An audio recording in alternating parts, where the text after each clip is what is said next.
about them and has some stories to share as well. We'd also like to hear from you, especially if you grew up in that area or had a business there. Call us at 872-4040. Welcome to the show this evening. Thank you.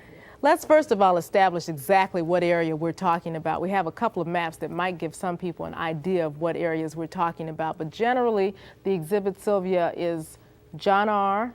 to Russell, and then... Well, it really chronicles the growth of the black community, starting from actually the river, from the Detroit River, which is the lower east side, known as Black Bottoms, and then it chronicles the growth, how that community expanded and grew up to the boulevard, particularly during the years of 1955 through 1945, the years of the two great migrations. Okay, and we have a map that's on the screen right now. We're going to go in a little bit closer in a minute so you can see what some of those streets are, but I know the boundaries in terms of the colors on the map are all the way down to Jefferson, as Sylvia mentioned, and up to Grand Boulevard, and then on the west, John R., and on the east, Russell Street, and then some of those neighborhoods are broken down within that.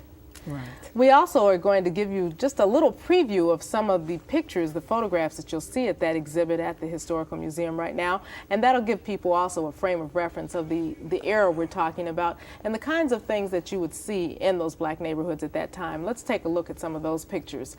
Sylvia, I know you remember this is in the exhibit. I believe that just talking about the fact that housing conditions did get a little crowded there, and I think this was an editorial cartoon.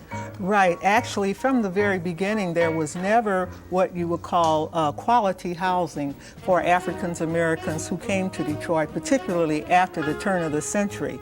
And as more and more people began to come into an area that was already limited in housing, and also because of the very strict and rigid segregation and racial practices in terms of housing and employment. Some of these corners and some of these locations? Right.